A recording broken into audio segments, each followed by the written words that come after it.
Clip number 656۔ اس clip میں آپ انشاءاللہ عز و جل قرآن پاک کی سورہ نحل کا تعارف، آیت نمبر 1 سے لے کر 2 تک کی تلاوت، ترجمہ اور تفسیر قرآن صراط الجنان سماعت فرمائیں گے۔ سورۃ النحل، سورہ نحل کا تعارف۔ مقام نزول، سورہ نحل مکہ مکرمہ میں نازل ہوئی ہے، البتہ آیت فَعَاقِبُوا بِمِثْلِ مَا عُوقِبْتُمْ بِهِ سے لے کر سورت کے آخر تک جو آیات ہیں وہ مدینہ طیبہ میں نازل ہوئیں۔ نیز اس بارے میں اور اقوال بھی ہیں۔ رکوع اور آیات کی تعداد، اس سورت میں 16 رکوع اور 128 آیتیں ہیں۔ نحل نام رکھنے کی وجہ، عربی میں شہد کی مکھی کو نحل کہتے ہیں۔ اس سورت کی آیت نمبر 68 میں اللہ تعالیٰ نے شہد کی مکھی کا ذکر فرمایا، اس مناسبت سے سورت کا نام سورہ نحل رکھا گیا۔ سورہ نحل کے مضامین، اس سورت مبارکہ کی بہت پیاری خصوصیت یہ ہے کہ اس میں بڑی کثرت کے ساتھ اللہ تعالیٰ کی عظمت، قدرت، حکمت اور وحدانیت پر دلائل دیے گئے ہیں۔ اگر کثرت سے سورت کو سمجھ کر پڑھا جائے تو دل میں اللہ تعالیٰ کی محبت اور عظمت میں اضافہ ہوتا ہے۔ نیز اس سورت میں اللہ تعالیٰ کی نعمتوں کا بیان بہت کثرت کے ساتھ ہے۔ اگر ان نعمتوں کے بارے میں بار بار غور کریں تو دل میں شکر الہی کا جذبہ بیدار ہوگا اور محبت الہی میں اضافہ ہوگا۔ اس کے علاوہ اس سورت میں یہ مضامین بیان کیے گئے ہیں۔ نمبر 1، جانوروں سے حاصل ہونے والے فوائد بیان کیے گئے۔ نمبر 2، جنہوں نے دنیا میں نیک کام کیے انہی کے لیے آخرت کی بھلائی ہے۔ نمبر 3، فرشتے کفار کی جان کس طرح نکالتے ہیں اور متقی مسلمانوں کی جان کس طرح نکالتے ہیں۔ نمبر 4، نبی کریم علیہ الصلوۃ والسلام اور صحابہ کرام رضی اللہ تعالی عنہم کو اذیت دینے والے کفار مکہ کو اللہ تعالیٰ کے عذاب سے ڈرایا گیا۔ نمبر 5، بیٹی کی ولادت پر کفار کا طرز عمل بیان کیا گیا۔ نمبر 6، حشر کے میدان میں کفار کی بری حالت ذکر کی گئی۔ نمبر 7، عہد پورا کرنے اور قسمیں نہ توڑنے کا حکم دیا گیا۔ نمبر 8، قرآن پاک کے بارے میں کفار کے شبہات کا رد کیا گیا۔ نمبر 9، حالت اکراہ میں کلمہ کفر کہنے والے کا حکم بیان کیا گیا۔ نمبر 10، اپنی طرف سے چیزوں کو حلال یا حرام کہہ کر اس کی نسبت اللہ تعالیٰ کی طرف کرنے کی ممانعت فرمائی گئی۔ نمبر 11، حضرت ابراہیم علیہ الصلوۃ والسلام کی شان بیان فرمائی گئی۔ نمبر 12، نیکی کی دعوت دینے کے انتہائی اہم اصول بیان کیے گئے۔ سورہ حجر کے ساتھ مناسبت، سورہ نحل کی اپنے سے ماقبل سورت حجر کے ساتھ مناسبت یہ ہے کہ سورہ حجر کی آیت نمبر 92 میں فرمایا گیا فَوَرَبِّكَ لَنَسْأَلَنَّهُمْ أَجْمَعِينَ، ترجمہ تو تمہارے رب کی قسم ہم ضرور ان سب سے پوچھیں گے۔ اس سے قیامت کے دن لوگوں کا جمع ہونا اور ان سے ان کے دنیاوی اعمال کے بارے میں سوال کیا جانا ثابت ہوا۔ اسی طرح آیت نمبر 99 میں فرمایا گیا وَاعْبُدْ رَبَّكَ حَتَّى يَأْتِيَكَ الْيَقِينُ، ترجمہ اور اپنے رب کی عبادت کرتے رہو حتیٰ کہ تمہیں موت آ جائے۔ یہ آیت موت کے ذکر پر دلالت کرتی ہے۔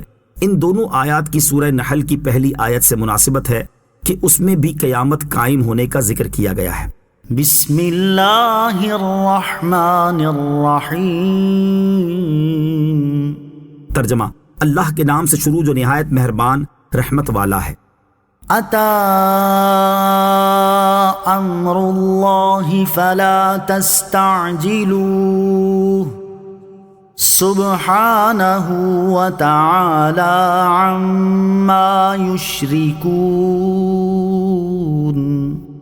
ترجمہ اللہ کا حکم قریب آ گیا تو تم اس کو جلدی طلب نہ کرو، اللہ ان کے شرک سے پاک اور بلند و بالا ہے۔ اتا امر اللہ، اللہ کا حکم آ گیا۔ شان نزول، جب کفار نے تکذیب اور استہزاء کے طور پر اس عذاب کے نازل ہونے اور قیامت قائم ہونے کی جلدی کی جس کا ان سے وعدہ کیا گیا تھا تو اس پر یہ آیت نازل ہوئی اور بتا دیا گیا کہ جس کی تم جلدی کرتے ہو وہ کچھ دور نہیں بلکہ بہت ہی قریب ہے اور اپنے وقت پر یقیناً واقع ہوگا، اور جب واقع ہوگا تو تمہیں اس سے چھٹکارے کی کوئی راہ نہ ملے گی۔ سبحانہ وتعالی عما یشرکون، اللہ ان کے شرک سے پاک اور بلند و بالا ہے۔ کافروں نے کہا کہ اے محمد صلی اللہ تعالی علیہ وسلم، آپ نے جو یہ بات کہی کہ دنیا یا آخرت میں اللہ تعالیٰ نے ہمیں عذاب میں مبتلا کر دینے کا حکم نازل فرمایا ہے، چلے ہم نے اس بات کو مان لیا، لیکن جن بتوں کی ہم عبادت کر رہے ہیں یہ اللہ تعالیٰ کی بارگاہ میں ہماری شفاعت کر دیں گے تو ان بتوں کی شفاعت کی وجہ سے ہمیں عذاب سے نجات مل جائے گی۔ ان کے رد میں اللہ تعالیٰ نے ارشاد فرمایا اللہ تعالیٰ ان کے شرک سے پاک اور بلند و بالا ہے۔ ينزل الملائكة بالروح من أمره على من يشاء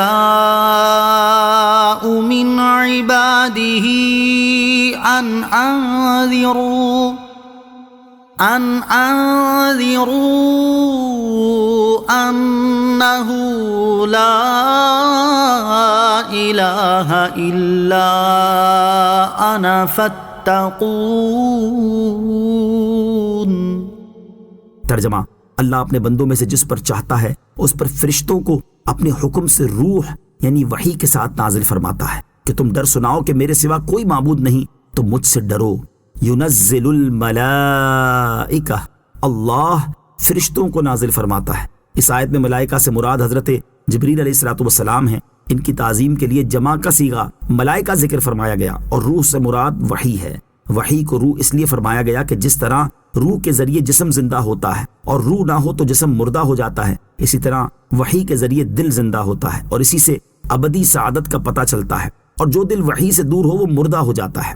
بعض مفسرین کا قول ہے کہ ملائکہ سے حضرت جبریل علیہ السلام اور ان کے ساتھ آنے والے وہ فرشتے مراد ہیں جو اللہ تعالیٰ کے حکم سے وحی کی حفاظت پر مامور ہے۔